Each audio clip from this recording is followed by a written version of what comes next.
बिल्कुल छोटा सा टॉपिक है हमारा एक्टिनोमाइसीड्स। छोटा सा है लेकिन इम्पॉर्टेंट बहुत है। एक्टिनोमाइसीड्स एमबीबीएस के लिए, बीडीएस के लिए, दोनों के लिए बहुत इम्पॉर्टेंट है। एक्टिनोमाइसीड्स में आगे फिर दो बहुत इम्पॉर्टेंट है हमारे obviously examination point of view से। The one is actinomyces israelii, ठीक है जी, और फिर है नोकार्डिया, नोकार्डिया स्पीशीज़, ठीक है जी। Actinomyces israelii and the nocardia species. Basic differences क्या हैं इनके? Nocardia is aerobe, it is there in the environment, while the Actinomyces israeli, they are basically the normal flora of oral cavity, ठीक है जी। ये normal flora of the oral cavity है और आपको बहुत दफ़ा बताया हुआ है normal flora is beneficial as far as it is present at its normal site. If it will be displaced from its normal site, it will become pathogenic, ठीक है। स्टेफाइलोकोकस एपिडर्मिडस इधर स्किन पर होता है, स्किन पर है, इट इज़ बेनिफिशियल। अगर वो ब्लड में एंटर हो जाएगा तो कैन कॉज द एंडोकार्डाइटिस, ठीक है। E coli, the facultative anaerobe E coli, it is there in the colon. अगर वो इन्वायरमेंट में आता है तो it can cause the infections, it can cause the diarrhoea, dysentery. अगर वो आपका इकोलाई अगर enter into the urinary system can cause the urinary tract infections, ठीक है। फिर आपके स्ट्रेप्टोकोकस विरिडांस जो हमारे मुंह के अंदर होते हैं वो डेंटल कैरीज से if they enter into the blood they can also cause the endocarditis. So also the actinomyces Israeli is the normal flora of the oral cavity. अगर कोई भी डैमेज है हुआ है हमारी ओरल कैविटी में, ठीक है जी, कोई आपके जी चोट लग गई है, कोई ब्रोकन जॉ है, कोई आपकी बहुत ही कोई ट्रॉमेटिक किस्म की डेंटल एक्सट्रैक्शन है, सो इन केसेस में it can cause the local infection and inflammation, and the clinical presentation is usually there is a non tender swelling usually in the face and neck। वो मैंडिबल के area में सबसे ज़्यादा होती है, ठीक है। आपके हेड एंड नेक के एरिया में सबसे ज़्यादा हो जाएगी। उसके बाद ये चेस्ट में भी एक्टिनोमाइकोसिस हो सकती है, एब्डोमेन में भी हो सकती है, और एक पेल्विक एक्टिनोमाइकोसिस होती है which is related to the intrauterine contraceptive devices, ठीक है। Pelvic actinomycosis it occurs usually in the females जो IUCDs जिनके उस यूट्रस में, और ये पेल्विक एक्टिनोमाइसीड्स भी इसी वजह से होगी कि also in a small percentage of the females actinomyces israeliis also they are a normal flora in the reproductive tract of the females, ठीक है। लेकिन largely it is a normal flora of the oral cavity. अच्छा, अब usually इसका जो वो होता है सिनेरियो वो ये होता है कि there is a patient comes to the outdoor of the surgery ward, और उसमें क्या होगी, कोई हिस्ट्री होगी जी उसकी, कोई भी ट्रॉमा हुआ है जो उसके जॉ एरिया में, and there is a non tender swelling which is increasing in the size, ठीक है। वो इंक्रीजिंग इन वो साइज़ में भी इंक्रीज़ कर रही है, ऐसे वो उसको वहम होगा, डर होगा कि खुदा न खास्ता कोई नियोप्लेजिया, कोई ट्यूमर तो नहीं हो गया। And then there will be sinus tracts, there will be sinus tracts in that swelling, and pus usually comes out from these sinus tracts, and that pus also contain the granules।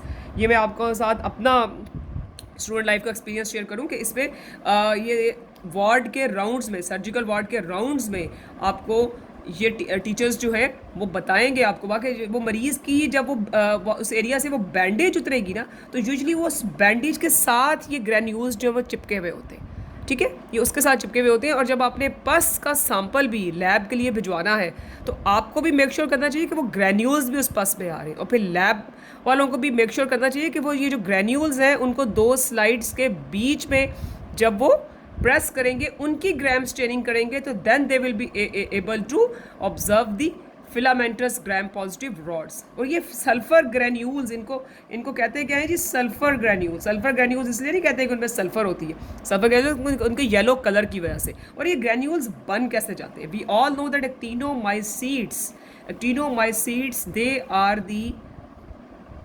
Filamentous bacteria, ठीक है। It's a branch of the bacteria which are basically filamentous, branching. They are the filamentous branching gram-positive rods. In good old days, it was considered that maybe they are the fungi, लेकिन बाद में जब nucleic acid studies हुई तो पता लगा कि नहीं जी ये बैक्टीरिया है, ठीक है। तो वो ये जो इनका फिलामेंट्स है वो उस फंगस के हाइफी जैसे होते हैं। They are the filamentous gram positive rods basically, ठीक है। और ये फिर ये ग्रेन्यूल्स कैसे बन जाते हैं जी? ग्रेन्यूल्स इन्हीं फिलामेंट्स के एग्रीगेट्स है बेसिकली, ठीक है। ये एग्जाम में बड़ा पूछ लेते हैं कि ये जो सल्फर ग्रेन्यूल स्टूडेंट बस कहते थे जी सल्फर ग्रेन्यूल अभी आए कहाँ से sulphur granules? They are the aggregates of these filaments which are coming out from the sinus tracts, ठीक है। और ये ग्राम पॉजिटिव है, they are the gram positive filamentous rods. Diagnosis is बहुत ईजी है जी, ऑब्वियसली इसकी ग्राम स्टेन कर लेंगे और फिर ये एक बात आपने बहुत ज़रूरी लिखनी है, कल्चर अंडर एनएरोबिक कंडीशंस, ठीक है जी। कल्चर अंडर एनएरोबिक कंडीशंस में सैंपल जो है उसको आप ब्लड एगर पे लगा के उसको फिर एनएरोबिक जार के अंदर प्लेस करेंगे, because the actinomyces israelii they are the aerobes. और बिल्कुल अब ये सेशन के एंड पर ही एक्टिनोमाइसिस की बारी आती है। सो पुराने एनारोब्स का पता होना चाहिए। सबसे कॉमन हमारे एनारोब्स एग्जाम में इंपॉर्टेंट कौन से होते हैं? Clostridia, all the clostridia they are the anaerobes, ठीक है। क्लॉस्ट्रीडियम टेटनाई, परफरेंजेंस, बॉटुलिज्म, डिफिसाइन, वो सारे के सारे एनारोब्स हैं। फिर उसके बाद हमारी एंटेरिक ग्राम नेगेटिव रॉड्स में बैक्टीरियोइडीज भी नॉर्मल फ्लोरा होते हैं कोलॉन में, ठीक है। The bacteroides they are also the obligate anaerobes. और फिर हमारे actinomycetes israelii they are also the anaerobes, ठीक है। अब इनका जो काउंटर पार्ट है दूसरा जी नोकार्डिया, तो नोकार्डिया स्पीशीज़ वो एरोब है, एनवायरनमेंट में होती हैं।